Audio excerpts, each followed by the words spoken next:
En svært uvanlig utflukt. Kapittel 1. Skapningen. Heddalsvannet er en innsjø som ligger sydvest for Oslo. Den ligger i Telemark, en kjent landsdel. Det er populært for familier å dra dit. Folk går ofte dit for å ta bilder. Om sommeren drar man dit for å nyte naturen. Telemark er en landsdel med veldig mildt vær. Det er ofte skyete og somrene er ikke for varme. Turgåere elsker Telemark på grunn av det. Kari er en av disse turgåerne. Hun bor i nærheten av Heddalsvannet. Hun elsker både naturen og det å gå på tur. Hun går ofte på tur i juni og juli. Da er det pent vær og ikke for varmt. Hver helg pakker hun ryggsekken sin og går på tur i skogen langs innsjøen. Ole, en god venn, er også glad i å gå på tur. Han går ofte på tur sammen med henne. Forrige helg bestemte de seg for å ta en tur langs Heddalsvannet. Det ble til en svært uvanlig utflukt til slutt. Kari og Ole møttes på starten av turen. «Hei, Kari», ropte Ole langt borte fra. «Hei, Ole», svarte Kari. «Jeg er der straks», ropte Ole og løp mot Kari. «Senk farten, Ole. Du blir sliten.» «Det går bra, jeg har tatt med energidrikker til turen», sa Ole. Han pekte på den svære ryggsekken sin og lo. De to vennene var veldig glade for å se hverandre. De pratet litt sammen. Og så begynte de på utflukten sin. Etter noen få kilometer forandret stien seg. Den delte seg i to. «I hvilken retning skal vi gå?» spurte Kari. «Til venstre eller til høyre?» «La oss ta til venstre», svarte Ole. «Vel, jeg tror jeg foretrekker å ta til høyre.» «Hvorfor det?» Kari så på skogen som lå ved den venstre stien. Så svarte hun, «Det går noen rykter om den stien. Folk har sett en stor, hårete skapning der. Er det sant? Tror du på de historiene?» Jeg vet ikke. Jeg antar vi kan gå den veien», sa Kari. Hun så bekymret ut. «Kom igjen, Kari. La oss prøve.» Ole oppmuntret henne. Kari ga ham et bekymret blikk. Og så gikk de videre på stien til venstre. En time senere var Kari og Ole fremdeles på stien. Det var trær på alle kanter rundt dem. Det var sent om ettermiddagen. Kari spurte Ole, «Tror du det finnes merkelige skapninger i denne skogen?» «Jeg tror ikke det.» «Hvorfor ikke?» «Vel, jeg har aldri sett en merkelig skapning.» «Har du?» «Ikke i denne skogen.» «Akkurat. Det betyr altså at vi er trygge.» Kari lo. «Jeg antar det.» De fortsatte på turen sin. Flere kilometer senere var de to vennene fremdeles på vei. Solen lå lavt på himmelen. Plutselig kom de ut av skogen. Foran dem lå den lille innsjøen.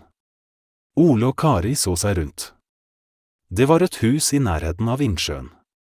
Det var et trehus som så veldig gammelt ut. «Se på det, Ole», ropte Kari. «Se der.» «Hvor?» «Der. Det ligger et hus der. Det er et trehus.» «Å, nå ser jeg det. La oss gå og kikke på det.» «Hva? Men hva om det er noen der?» «Vær ikke redd, Kari. Jeg er sikker på at det ikke er noen der.» De to vennene gikk mot huset. Før de gikk inn, så de på stedet. «Huset ser ut som det ble bygget for lenge siden», sa Kari. «Se på tilstanden på vinduene. Glasset er veldig gammelt. Og treverket er ordentlig gammelt det også.» «Ja», svarte Ole. «Jeg vil si det er minst 50 år gammelt. Men jeg vil ikke si det er stygt. Det er noe jeg liker ved stedet.» Ole så seg omkring.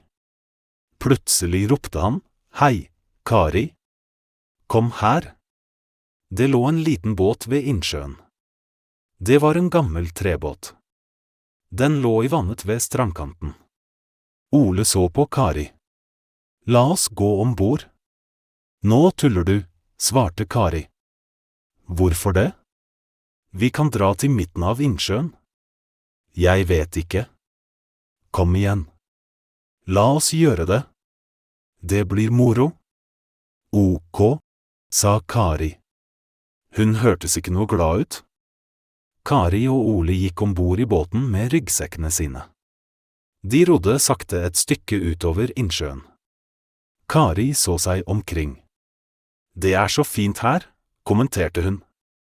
Ja, jeg er enig. Det er mye skog og vi ser fremdeles solen helt fint. Jeg er så glad for at vi kom ut hit. La oss ha noe å spise. Vil du ha noe? Klart. Hva skal du ha? Kari tok frem både kjeks og smørbrød fra ryggsekken sin. Ole tok frem energidrikkene. Hva vil du ha? Smørbrødene ser gode ut. Klart. Bare forsyn deg. Tusen takk, Kari. De to vennene spiste smørbrødene sine ute på innsjøen. Plutselig hørte de noe støy. Hørte du det? Sa Ole. Ja, det gjorde jeg, svarte Kari. Hun hørtes redd ut. Jeg tror det kom fra huset. Det tror jeg også. La oss gå og se. Kari så forbauset på Ole. Mener du det? Sa hun. Ja, kom igjen. Ole og Kari rodde tilbake til stranden. De tok på seg ryggsekkene sine. Så gikk de sakte tilbake til det gamle trehuset. Kari, jeg vil inn i huset. Hvorfor det? Var det ikke meningen at vi skulle gå på tur? Ute i den friske luften? Ikke inne? Jodda. Men det er mange spennende ting i skogen. Jeg liker å utforske spennende ting. Jeg er ikke sikker på. Kom igjen. La oss gå inn i huset, foreslo Ole igjen. Til slutt ble Kari enig. Kari og Ole tok noen skritt mot huset. De åpnet døren og gikk inn. Alt som var inne i huset var veldig gammelt. Det hadde ikke bodd noen der på veldig lang tid. Det var støv overalt. Kari, se på dette, sa Ole. Stemmen hans hørtes rar ut. Hva er det? Se her, ved siden av vinduet. Kari så på det. I støvet på gulvet var det flere store fotavtrykk. Hva tror du disse fotavtrykkene kan være fra? Spurte Ole. Jeg tror det er fotavtrykk etter en bjørn, svarte Kari. En bjørn, Kari? Det finnes ikke noen bjørn i dette området. Den nærmeste bjørnen er flere 100 kilometer unna. Da vet jeg ikke. Men la oss komme oss ut herfra. Plutselig hørte de to vennene en høy lyd fra kjøkkenet. Kari og Ole løp bort. De trodde ikke sine egne øyne. En stor, hårete skapning sto på kjøkkenet. Den snudde seg raskt, gikk ut bakdøren og løp sin vei. Skapningen laget mye bråk. Den ødela til og med døren da den dro. Kari og Ole sto helt stille. Skapningen forsvant inn i skogen. Kari kunne ikke si et ord. Hva var det? Spurte Ole. Det visste de ikke. Kapittel 2 Letingen. Så du det, Kari? Sa Ole. Ja, svarte Kari. Hva var det? Jeg vet ikke. Men det var veldig stort og stygt. Ja, som en slags skapning. Ole så på Kari og sa, la oss gå etter den. Tuller du? Svarte Kari. Aldri i livet. Kom igjen. Vi er her for å utforske ting. La oss følge etter den. Og, Ole? Jeg er ikke så sikker på. Ole og Kari dro fra det gamle huset. De fulgte skapningens fotavtrykk inn i skogen. De så seg omkring. Til slutt sa Ole, den skapningen kan være hvor som helst. Vi må skille lag. Skille lag, sa Kari helt forbauset. Er du sprø, Ole? Det er en merkelig skapning der ute, og vi vet ikke hvor den er. Jeg vet det, svarte Ole. Men vi kunne ta et bilde av den. Vi kunne komme i nyhetene. Hva? Kom igjen, Kari, sa Ole. Kanskje det er et fremmeddyr? Kanskje det aldri er blitt tatt bilde av det før? Han så på Kari og fortsatte. De kunne skrive en artikkel om oss. Jeg kunne kanskje bli intervjuet på TV. Vi kunne. Stopp. Du er helt sprø, Ole. Jeg burde ikke oppmuntre deg, men greit, la oss skille lag. Ole gikk i en retning. Kari gikk i den andre. Kari så ikke noe tegn til skapningen. Hun tenkte mer på det hele. Til slutt fant hun den enkleste forklaringen. Hun og Ole hadde innbilt seg skapningen. Det var ikke en virkelig skapning. Kari så Ole i skogen noen få minutter senere. Det var nesten mørkt. Hun fortalte Ole om det hun hadde kommet frem til. Hun sa skapningen ikke var ekte. Ole var ikke enig. Han var sikker på at den var helt ekte. De måtte bare bevise det. Plutselig så Ole et skogkratt. Han ville se etter om skapningen var der inne. Han ba Kari om å vente. Ole smilte og vinket til henne da han gikk inn i krattet. Kari ventet på at Ole skulle komme tilbake. Hun ventet en god stund. Ingen Ole å se. Hun ventet nesten en halvtime. Fremdeles ingen Ole. Kari så på mobilen sin. Den hadde ikke dekning. Hun kunne ikke ringe etter hjelp engang. Nå var hun redd. Men hun kunne ikke bare forlate Ole. Plutselig kom hun på noe, kanskje han dro tilbake til huset? Kanskje alt sammen bare er en spøk?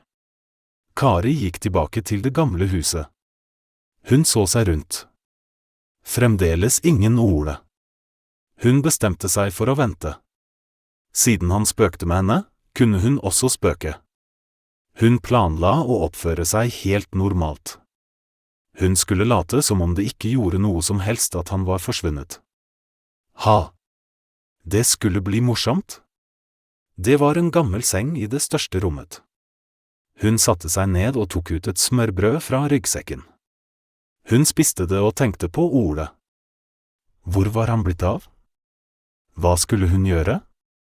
Mens Kari tenkte seg om, ble hun søvnig. Hodet hennes kunne ikke fungere helt. For en dag. Jeg venter bare på Ole her, og det var den siste tanken hennes før hun sovnet. Kari våknet tidlig neste morgen. Ole var fremdeles ikke der. Hun håpet hele opplevelsen bare var en drøm. Men hun innså at den ikke var det. Hun var veldig bekymret. Kanskje dette ikke var noen spøk allikevel. Kari bestemte seg for å dra til den nærmeste byen. Hun gikk tilbake på den samme stien. Hun kom frem til en liten by til slutt. Selv om det var søndag, var det mange mennesker ute. Kari forsøkte mobilen sin igjen. Fremdeles ingen dekning. Ikke i det hele tatt. Hun trengte en telefon og det ganske raskt. Kari gikk til en restaurant i nærheten. Det var mange mennesker der også. Kari visste ikke hva hun skulle si. Det var en svært uvanlig situasjon. Til slutt bestemte hun seg for ikke å si noe som helst. Hun gikk bort til eieren og spurte, «Hei, kan jeg få lov til å bruke telefonen din?» «Selvfølgelig kan du det. Den henger på veggen der borte.» «Tusen takk.» Kari ringte først Oles nummer. Han svarte ikke. Kanskje det var noe feil med telefonen?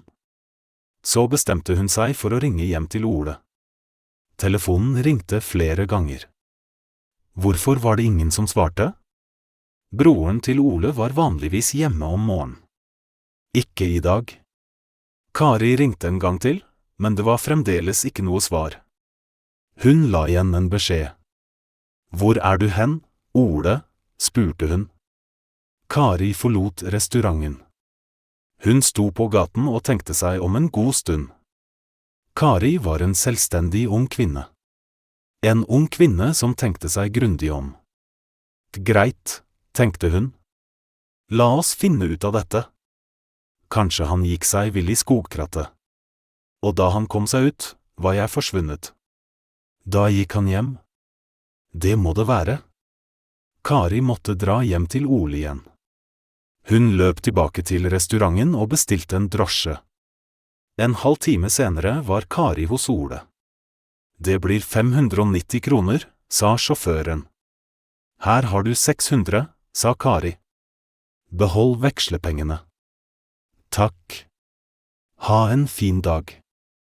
Kari gikk ut av drosjen og bort mot hjemmet hans. Huset var veldig stort og vakkert. Det var på 2 etasjer og hadde hage. Det lå i et veldig fint strøk. Det var store hus og butikker overalt. Bilen til Ole var parkert foran huset. Var Ole hjemme? Hadde han ringt familien sin? Kari sjekket mobilen sin. Hun hadde fått dekning nå, men det lå ingen melding der. Hun ringte Ole igjen. Hun la igjen en ny beskjed og sa hun var bekymret. Hun ba ham kontakte henne med en gang. Jeg skjønner ikke, tenkte hun. Ole har kjørt bilen sin hjem. Så hvorfor har han ikke ringt meg? Kari banket på døren. Det var ikke noe svar. Hun banket på 3 ganger, men det var ingen som svarte. Kari var bekymret. Hun dro til venninnene sine, Liv og Ellen. Venninnene hennes var ikke hjemme de heller. Hun forsøkte å ringe. Telefonene deres var slått av. Det var noe merkelig på gang. Hun skjønte bare ikke hva det var. Alle vennene hennes hadde forsvunnet. Kari visste ikke hva hun skulle gjøre. Hun ville ikke ta kontakt med politiet. Hun visste Ole var trygg siden bilen hans var hjemme. Det var ingen venner i nærheten hun kunne be om hjelp. Kari bestemte seg for noe hun ville gjøre. Hun ville finne Ole på egen hånd. Kari tok en ny drosje tilbake til Heddalsvannet. Hun tok stien inn i skogen nær huset. Etter en liten stund fikk hun øye på det gamle trehuset. Men denne gangen var noe annerledes. Lyset var på inne i huset. Kapittel 3 Overraskelsen. Kari kunne ikke tro det. Det er lys på i huset, ropte hun. Hun fulgte stien ned til innsjøen. Ryggsekken lot hun ligge ved et tre. Kari gikk bort til huset. Det var sent på ettermiddagen, men hun så helt sikkert oransje lys på inne i huset. Hun gikk rundt utsiden av huset. Hun ville ta en titt på hvem som var der inne. Det måtte være Ole. Hallo, ropte hun. Det er Kari. Ingen svarte. Plutselig kom det en høy lyd fra huset. Ok, Ole, tenkte Kari. Dette er ikke noe morsomt lenger. Kari gikk bort til døren og åpnet den. Hun var helt uforberedt på det hun så. Alle hun kjente var der. Det var så mange mennesker inne i huset. Moren hennes var der og andre familiemedlemmer, til og med venninnene hennes Liv og Ellen var der. Kari, ropte moren. Jeg er så glad for å se deg her. Hei, sa Kari forsiktig. Hva skjer? Vel, sa moren hennes. Sett deg ned. La meg forklare. Kari satte seg ned på den gamle sengen. Hva skjer? Sa hun en gang til. Alle rundt henne så bekymret ut. Det var ingen som sa noe. Hvor er far? Spurte hun moren. Han er på jobb. Han kommer snart, svarte moren hennes. Kari så seg om i rommet. Kan noen være så snill å fortelle meg hva som skjer? Spurte hun. Moren hennes reiste seg og sa, vi tror Ole er forsvunnet. Vi tror det var en skapning som tok ham. Hva? Hvordan vet dere at vi så en skapning? Ole sendte oss en melding. Han sa han trengte hjelp. Og så skrudde telefonen hans seg av. Vi er her for å lete etter Ole. Nå? Spurte Kari, forbauset. Ja, nå. Alle sammen tok opp ryggsekkene sine. De slo på lommelyktene sine. De var klare til å gå og lete etter Ole. De dro fra huset og delte seg inn i lag. Kari stoppet et øyeblikk ved døren. Hun sto der en stund. Jeg skjønner ikke riktig, tenkte hun. Ole ville ikke ha dratt av gårde alene. Han ville ikke skremme meg. Og hvorfor skulle han ha sendt en melding til mamma? Hvorfor ikke til meg? Og hvorfor er alle vennene mine her? Og ikke hans? Hun ristet på hodet. Det er noe som ikke stemmer. Etter en stund så Kari seg om. Hun kunne ikke se noen av lagene. Hun kunne ikke se noen. Hvor er dere? Ropte hun. Hallo? Er det noen som hører meg? Kari gikk mot skogen. Kanskje er de der alle sammen, tenkte hun. Hun tok en lommelykt ut av ryggsekken sin mens hun gikk. Hun slo den på. Det begynte å bli mørkt igjen. Hvor er dere alle sammen? Er det noen der? Ropte hun høyt. Ingen svarte henne. Jeg skjønner ikke, tenkte hun. Hun så seg rundt i den mørke skogen. Plutselig snudde hun. Det var bedre å vente i det gamle huset enn å gå i en mørk skog.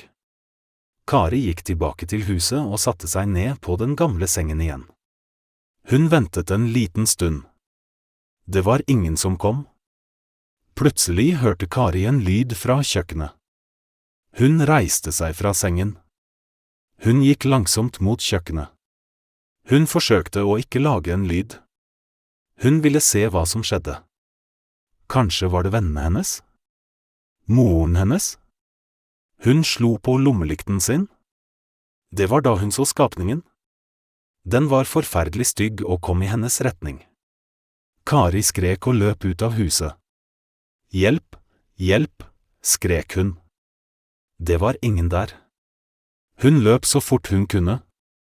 Men skapningen var raskere enn henne. Snart var den like bak henne. Kari snudde seg for å se på den. Hun fikk panikk og falt ned på bakken. Hun var så skremt at hun begynte å sparke. Skapningen fikk tak i beina hennes. Hun kunne ikke komme seg unna. Kari fortsatte å slåss. Men plutselig holdt skapningen opp og reiste seg. Den strakk ut hånden. Den ville hjelpe Kari med å komme seg på beina. Hva er det som skjer her? Tenkte Kari. Kari la plutselig merke til bevegelser rundt seg. Alle vennene og familien hennes kom ut av skogen. De hadde lommelyktene på. Men de hadde også noe annet i hendene, stearinlys. Og de sang. En sang hun kjente godt. Øyeblikkelig forsto Kari alt sammen. Skapningen tok av seg drakten. Det var faren hennes. Gratulerer, Kari, sa han. Så ble han med på sangen. Gratulerer med dagen, sang alle sammen rundt henne. Kari visste ikke om hun skulle le eller gråte. Far, var du skapningen? Var det deg hele tiden? Spurte Kari forbauset. Ja, jenten min. Det var meg hele tiden. Han lo og sa det hadde vært morsomt å spille rollen. Så fortsatte han, vi planla festen til i går. Men så kom noe i veien på kontoret til moren din. Vi måtte flytte festen til i dag. Ole kom på en flott idé. Han foreslo å spille et knep på deg. Han gjorde det for å få deg til å være i det gamle trehuset i 2 dager. Virkelig?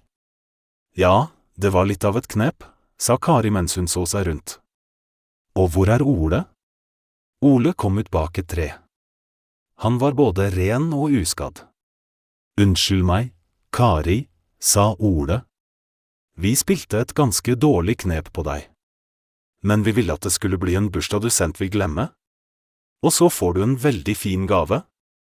Karis far rakte henne et bursdagskort. For det knepet? Da må det absolutt være en flott gave, sa Kari og lo. Hun åpnet kortet. Inni det var det flere ark. Hva er dette? Spurte hun og så seg rundt. Venner og familie løftet Kari opp.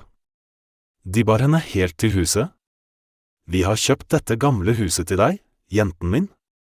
Det er bursdagsgaven din, sa moren hennes. Faren til Kari ble med. Vi skal pusse det opp sammen, la han til. Det skal bli sommerhuset ditt. Kari begynte å le. Så gråt hun av lettelse. Ole var trygg. Hun var trygg. Og denne rare gamle hus var hennes? Endelig kunne Kari snakke igjen. Vel, begynte hun, jeg må takke alle sammen for bursdagsoverraskelsen. Mor og far, jeg kan ikke tro at huset er mitt. Tusen takk. Deretter så hun på faren og Ole. Far, det var litt av en forestilling. Jeg vil bare gi et viktig råd til den skapningen. Han er ikke en velkommen gjest lengre? Hele gjengen lo og sang litt mer. Så gikk de inn i hytta. Det var tid for kaffe og kaker. Det var også på tide med en villfor bursdagsjenta. Takk for at du fulgte med hele veien. Abonner på Norwegian Connect for flere lærerike videoer om norsk.